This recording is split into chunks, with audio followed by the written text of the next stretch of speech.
Welcome to Let's Talk Learning Disabilities with Laurie Peterson. Laurie spends her days talking about dyslexia, dysgraphia, dyscalculia, and ADHD. She talks to students and adults who have had a lifetime of academic challenges. She's here to share their stories along with other insights with you. So let's talk learning disabilities. Hey everybody, this is Laurie and welcome to Let's Talk Learning Disabilities. We are back with another special guest this week.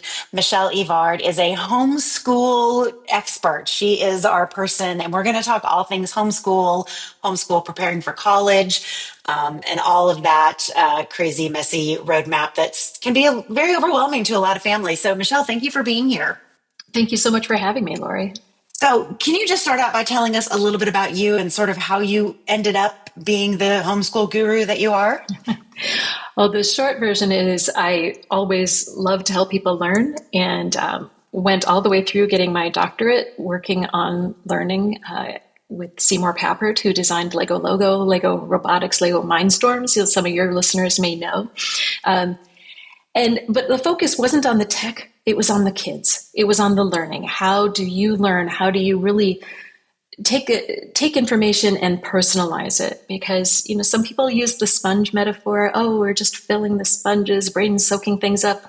Yeah, we believe more that the kids are making their own connections, that they are connecting whatever is new in the world to what they already know. And we as adults, the same thing. How many times somebody expresses something new and someone else says, oh, that reminds me of this. That's how we're really learning. So at the end of that, the logical choice would be to go tenure track, and I wanted to have my own children. And instead of going into a tenure track, very stressful position, I wanted to spend time with them. So also, I knew my kids weren't going to quite fit in the school environment. So I started homeschooling from the beginning. Homeschooled, so I've got 3 children, 2 homeschooled all the way through the end of high school. 1 chose to go to our local public school and then spent 2 years at a boarding school. So I kind of have a little bit of everything because my philosophy is it's what works for the child. So child-led learning is really what I did, what worked at the time for each person as an individual. And during the time, I ran homeschool co-ops and helped other families do the same thing. I'm curious, when you decided to take the dive into homeschooling, what were some of your fears initially? Or did you have any? Initially, when teaching kids to learn to read, that was really, I thought, there's a lot of things I can do, but how do I teach a kid to read? Well, the reality is my kids were already reading before they would have gone to first grade because of who they were. I have a friend who always said, trust your kids. They're going to want to learn. Look, our babies want to learn. They learn language. You remember teaching them how to conjugate? I didn't, but we didn't have to teach them grammar in a second language grammar lesson format. We spoke with them. We read to them. We played with them, and they learned. They learned how to walk, right? So there's so many things that we helped our kids learn. And if you told me, help this person learn to walk, I'd be like, oh, how do I think about that, right? It can be intimidating. Same thing when you think about learning to read, anything else, it can be intimidating. But when you do it naturally because they want to, because they're mimicking you, they're learning from you, it's really quite wonderful. Not everything has to be a structured lesson. No. I value schools and so much value teacher, right? We need options for people to learn in groups because not everybody can do the one-on-one, 100%. And teachers give of themselves so much. But they're also in a system that is made for one adult, many children. So that sets up challenges, especially for unique learners. Kids with learning differences, kids who are way advanced in something or way behind. Advanced or behind what? Standards that somebody came up with so that we could have a system that would enable the transmission of information, hopefully the learning of information to people at a certain age, right? But I don't know about you, but mama, dada, sure, kids learn that pretty much first. But the rest of language, my kids did not learn in the same order. Even when they're learning language, they're not learning in the same order. And so why do we think, it has to be 3rd grade when you learn fractions and you have to do it by drawing? When at age 5, you could be baking cookies and saying, well, we want to double this recipe. What does that mean? Right? So learning in the teachers and educators have had to put those standards into place so that they understand that everybody's had exposure to everything. But you can look at what you've done day to day and say, oh, wait, I've done this and this. You taught your kid to count, or Sesame Street did. Mr. Rogers taught them some things, right? Whatever it is that your kid has learned from may not be a structured lesson, but they've learned so much. And matching that to what schools do can be helpful. And when you asked about fears, I will say, when my oldest kid got to 8th grade, I said the same thing a lot of other long-term homeschoolers do. It's like, oh, high school. That means colleges are going to look at what my kid did in high school. This counts. And what I chose, and I'm going to have to communicate it to somebody in a way that they understand and value. That was a fear. I will say that was Absolutely. like, oh, that's intimidating. You talk a lot about a holistic approach to learning. So Yes. Is that kind of in just kind of what you've described and letting kids kind of go at their own pace? Is there more to it than just that? Well, it's looking at the whole person, where they're at, what they're ready for now. Kids who have asynchronous development, they don't learn things all at the same time. And sometimes they're very, what we would say advanced for their age in one thing and behind on another thing, or emotionally they're behind what they are intellectually. You need to look at the whole person, right? Which you can do in a small group, whereas 1 to 20, it's really, really hard to try to imagine that. Yeah.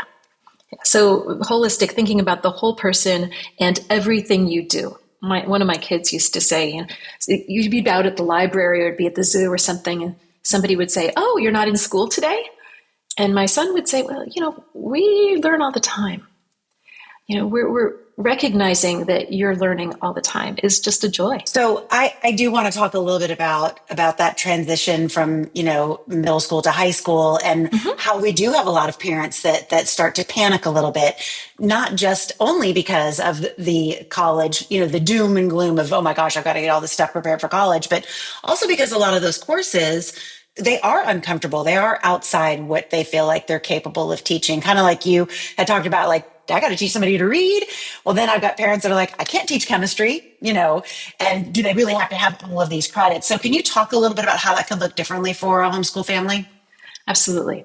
Homeschooling doesn't mean you teach everything to your kid, especially not at the kitchen table. I tell families that there are stereotypes out there. Of course there are. It's natural, right? There's people who think homeschooling is sitting at the kitchen table from 9 to 3 with a stack of workbooks and all the kids and their pencils well behaved. Right? Some people think homeschooling means running half naked through the woods with sticks, right? If you really wanted to do one of those two, go for it.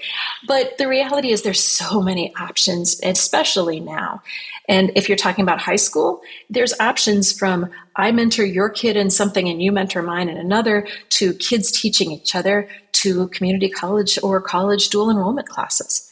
We have online classes. There are just so many options for learning that what I looked at it is I'm putting together what works for my kids as individuals. I have degrees in math and computer science. Did any of my kids spend high school years learning math or computer science from me?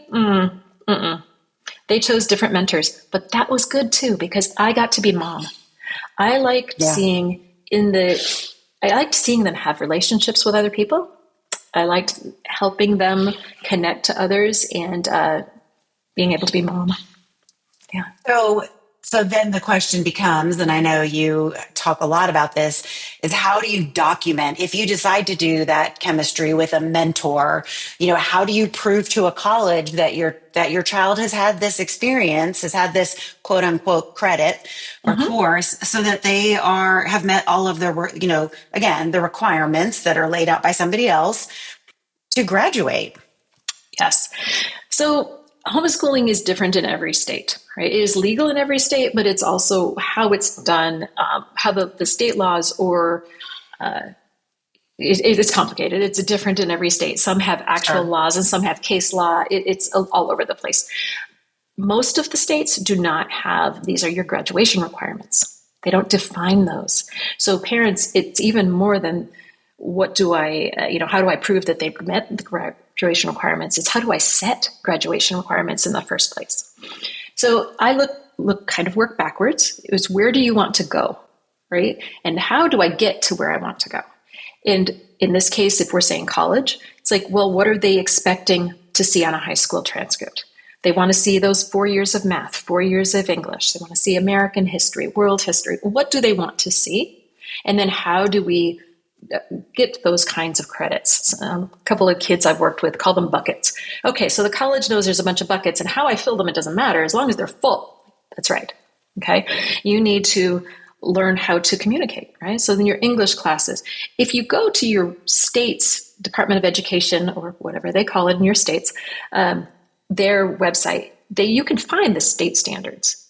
Now, it can be complicated to read. They're for educators, and they're all different, right? And it'll say, for example, one state I was helping a family with had their math standards. They explained K through 5 in one document, and they had kindergarten on the bottom and then first grade. So if you like kindergarten, you know the numbers 1 to 5, and then you know the numbers 1 to 20, and building up, because math is very easy to build up. You need to know 1 to 5 before you know 1 to 10. Okay. But then for English, I think it was K through 3. And for history, they had K through 8 all in one document. So it's kind of messy and understanding, but they will talk about the kinds of skills they want to see that you've met. Then there comes the whole credit question, because algebra, for example, is easy. We think algebra, there's a book, there's a defined, these are what you need to learn. These are the topics. History is harder. English is harder. How good does the paper need to be? Do you need to edit it, or is a rough draft enough? Did 1 paragraph or 5? Lots of things to think about.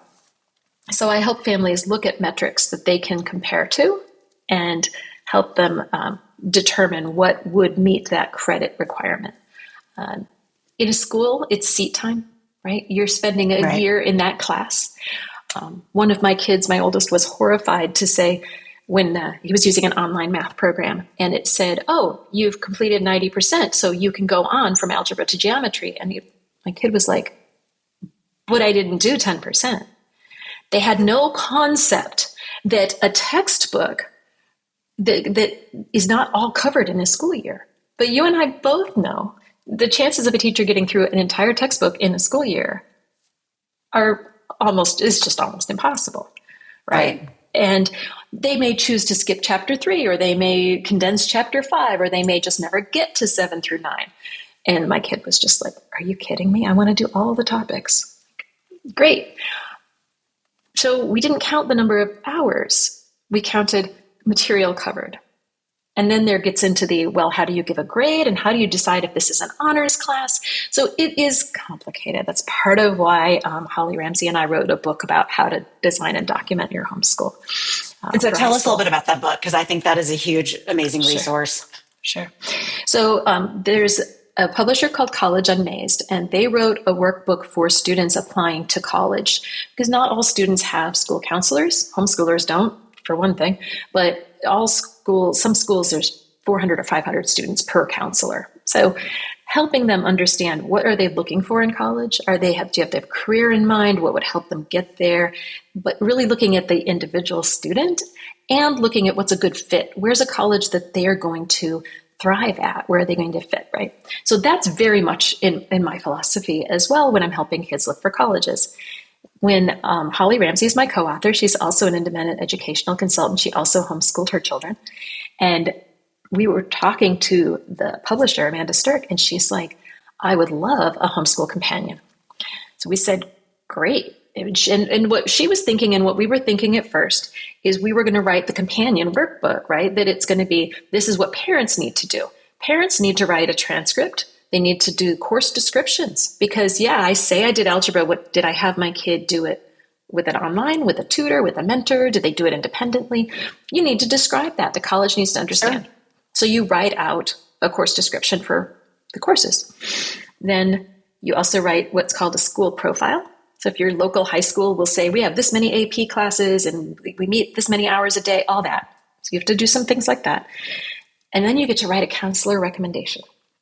You get to tell the college why your kid is ready for college. You get to describe them as a young adult, right? I tell parents, just write the whole story, because some parents want to start with babies. Right? Write your whole story, and this is your capstone. And now let's put that aside, and we're going to use that for some source material, but the counselor recommendation is a particular kind of document. that you need to understand. So you want that memory, but you also need to do what the college needs. So we thought we were going to write about those 4 things. And we realized how to design and do the documentation in the first place is really necessary for when you're preparing those documents. So the first half of the book is how do you understand what the requirements are? How do you, for your state, for the colleges your kid wants to go to, how do you fill the buckets? Do you recognize projects they've done that one young person I worked with had been the head costumer for a children's theater. Okay, so did all the costumes for the Lion King and the set for 80 kids. There was an adult involved, but then that adult left before the production started for this one. So this is a 15-year-old doing all that. Okay, right. We're talking about what math has the kid done, and the kid's like, I didn't do any math this year. Well, think about it. You did the budgeting, but they didn't do a math class this year. Right. But we looked at the state standards. We looked at geometry because they were trying to maximize the budget, right? So they weren't buying extra fabric. They weren't buying extra paint. They had to really do the calculations. So we looked at the state standards and we're like, do you know that? Oh yeah. What's that mean? Oh yeah, I've done that then. And then we found a couple areas that they hadn't. Found a textbook, did those couple of chapters, and said, look, you learn by doing, and we can explain that. Colleges love it. They want to know the unique things that you've done. So designing, documenting, and putting it together, that was one of the examples that happens to be in my book. It's a kid I know really well. So it just to give the parents that security, that recognizing that what you've done is so valuable, and even if it doesn't involve sitting at a desk with a textbook. When would you recommend parents sort of start this process? Because, as the parent with ADHD, obviously I'm going to wait till the last minute and I'm going to be panicking, senior year, right?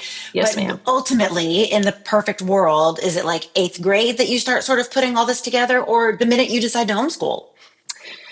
Yeah, it depends on how young you decide to homeschool. You don't have to think about college in 4th grade, right? Let's be where you're at, be present with your kids. But yes, about 8th grade is really when it becomes very real, and thinking about the requirements. Sometimes even 7th grade, if your kid is, they want to be an engineer and they're already doing algebra. I worked with a kid who did calculus in 8th grade, right? So wow. Yeah, I know. There are kids who are very spiky in very different areas. They're very advanced. But if the parent can start collecting information, when the kids are younger, I said, take pictures, write on your calendar, because you may just think, oh, we went to the museum. That was just a fun day. Then you may look back in a year and go, we went to the museum every other week and talked to a docent, and my kid did this survey of art history and then was in studio, because this is a field trip we set up, my kids and some families. And you're like, wow, yeah, they can have art credit. And if we do a little bit more of this and maybe we write a paper, then you can have some history credit too. Depends on what you've done, recognizing that. But if you don't have the records, really, really hard. Did you find that when your son went to the boarding school, did you have to prepare these same kinds of documents to show sort of where he was, even just transferring into a more structured setting? That was one of my daughters, to be honest. But that's okay. It's fine. So that child chose to go to our local public school for freshman year. And you go to public school, you walk in any day of the year, they are required to take your kid, right? So for that kid, with joining between 8th grade and 9th grade was much easier. We didn't have to do a lot of documentation. If they'd been applying to a private school at that point, then yes. But I've helped other families. So there's a family about a year ago who knew their kid wanted to go to a boarding high school. And they were just finishing 7th grade. And they're like, what do we need to do in 8th grade to be ready for this high school? So we did a similar thing to what you do for college, which is you write some course descriptions, you make a transcript. They wanted to see some grades. Right. Yeah. So do you help? So really through your consulting services, you help families through all phases of homeschooling. I do. I thought I was just going to be helping apply to college and do the documentation, assistance. And then the pandemic hit and so many people learned about homeschooling, but in a way that was different even than the stereotypes, because frankly, none of us were homeschooling in March 2020, April 2020. We were all panicked. It was just, it was survival mode, right? So, sometimes our friends would joke about, we're not homeschooling, we're car schooling, because we're always driving somewhere else to take them to the farm, take them to this museum, take them, right? And boy, the conversations you get into in the car, they can be some Right. deep ones, right? So in any case, the people were opened up to the idea, though, that you don't have to send your kid to a brick and mortar school. And so there are more families asking about it. And it was just very natural, because I'm in the Independent Educational Consultants Association. People said, Michele, can you help people how to homeschool? And I'm like, that's what I've been doing for 20 years. Yeah, Right. because of my background, as I was doing it for my own children, I was helping other people all the time, which I love doing. And I think we come across a lot of families where they find that the school is not meeting the needs of their student, whether that be because they have a learning disability, they just learn differently, maturity, whatever it is. But the thought of doing it at home can be very overwhelming, because they feel like they've got to fill their day with all of the subjects and a certain amount of time for everything. And I think having someone like you come alongside and say, it's about the experiences. It's about, it doesn't have to be sitting at a desk at a table with a book. I think that's huge. And I don't think parents can, I think when you stop and think about it, it makes absolute complete sense, but that's not where you immediately go. When you start thinking about homeschooling, you're starting to think about curriculum and what materials are you going to need? And that's really probably not the most important piece. No, the relationship is. And frankly, a lot of kids, especially with learning differences, sometimes they're coming out of school because they faced a lot of stress there. There's been a lot of anxiety. There's been poor experiences. So even if it's in mid-year, maybe especially if it's in mid-year when you withdraw from a school, there needs to be a period of what we call deschooling. And in the homeschool world, we talk about a metric of about a month per year. So if you've been in school for 5 years, maybe it takes about 5 months to change the way you think about learning. Because for some reason, once kids hit 5, 6, 7, learning is what happens at school at a desk. We don't think about when they're playing video games or running through the woods, hopefully not with sticks and naked, but you never know. When they're running through, they are still learning things, but we don't define it as learning anymore, because learning becomes boxed in and defined as what's happening in school. Also, we see kids who feel like, well, what do I need to do? What do I need to do to get the A? What do you want me to say? No. We're not looking for we're looking for you to learn. It's a different mindset. And frankly, it's just a different mindset for adults too, because it can be really challenging to switch to, oh, right. It doesn't matter if it takes you 2 months or 2 years to learn the material. What matters is that you really learn it. Now, that's maybe if you're going more with mastery-based learning. Some families prefer to go with, this is what the assignments are, and they are going to be graded by some other standard. And if you don't get it done in the right amount of time, you get docked points, right? Instead of, let's grow up to mastery, it's, here's 100, how close can you get? Or how many points can we take away? Or should we take away because you didn't achieve something? So there's different models. Do you feel like, I'm guessing on this, but I would believe that these kids that have gone through more of an experiential model, more of that holistic, that they are actually better prepared for college and the experiences there? A lot of them actually are, yes. And this is one of the things, the executive functioning demands for families who have, when you homeschool, you may have a once a week co-op, or you may do a dual enrollment college class, or you may have, mom works in the afternoon, so a teenager is on their own to do their work. So they're managing their time. They're making projects. They have some independence that you don't have if you're in school. When you're in school, you know when you start, you know when you end, and you've got your assignment for tomorrow, and it needs to be chunked like that because it's one adult to many kids. You don't have to chunk it like that. You can make it look a lot more like college just naturally. Sure. And then recognizing that that's a strength. When we see kids, when we prepare schooled kids to go to college, one of the things you talk about is, okay, you have to read the syllabus, because sometimes the teacher's not going to say there's going to be something due in 4 weeks. You need to recognize and then divide it into those tasks and figure out how you're going to make that work. right? You are responsible to read your syllabus. You're responsible to know that, great, you've got Tuesday. You're responsible to know you have Tuesday, Wednesday classes and in the mornings, but Monday, Wednesday, Friday, you don't. You still need to get up on Monday, Wednesday, Friday, because that time needs to be spent doing something, right? They don't necessarily recognize that because they're not in school. So there are advantages and there can be disadvantages.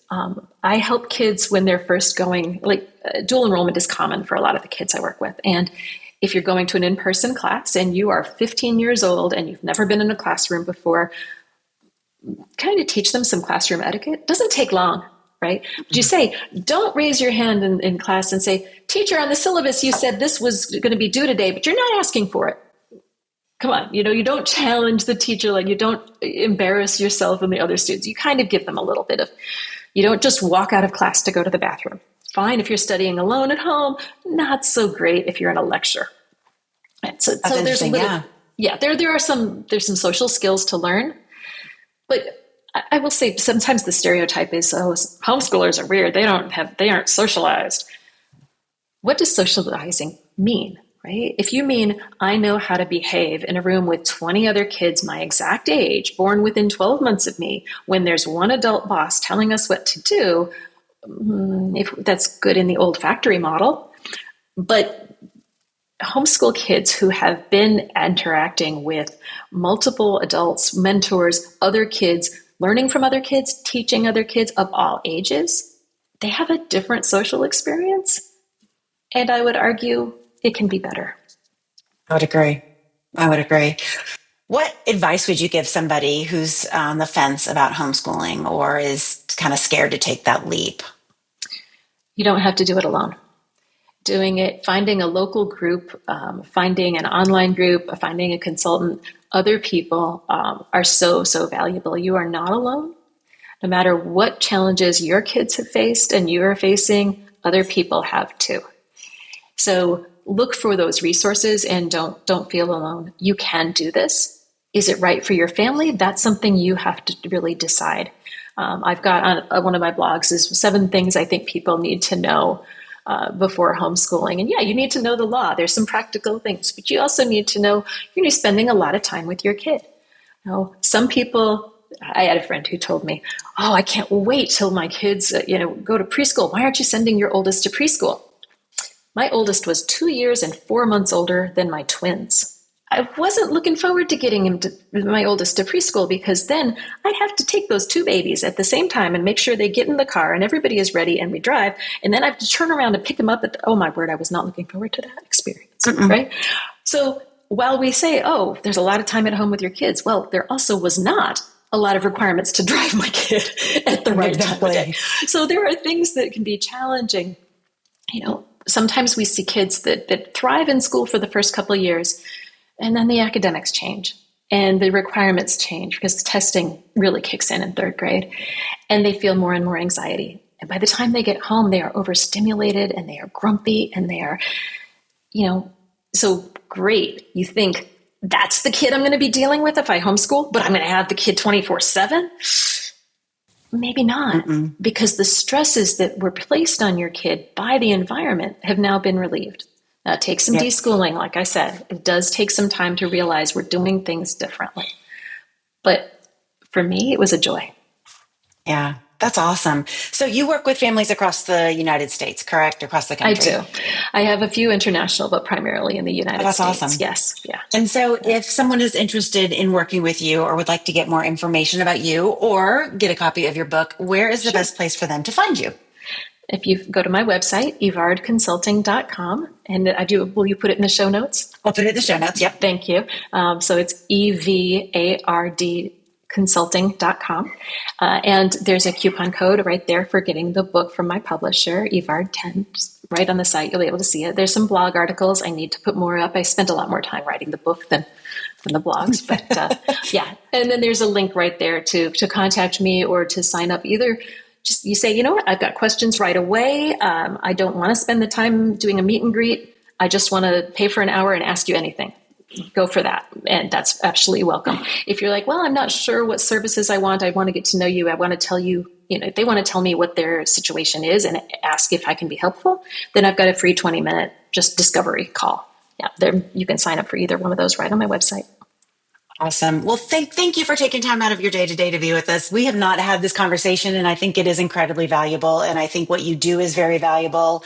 I mean, I do think there's a lot of people that would benefit from just your guidance and your support. Your experience is awesome. And you, thank you. Thank you very much for being here today. Thank you. And thank you for the work that you all do, because we really need to understand how our kids think. And they can mask their learning differences. It can be a challenge. My own kids would tell you they are different too.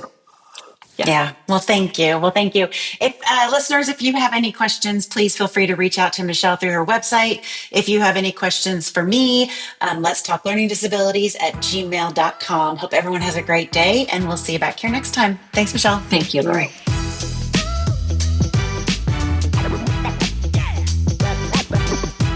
Thank you so much for joining us today.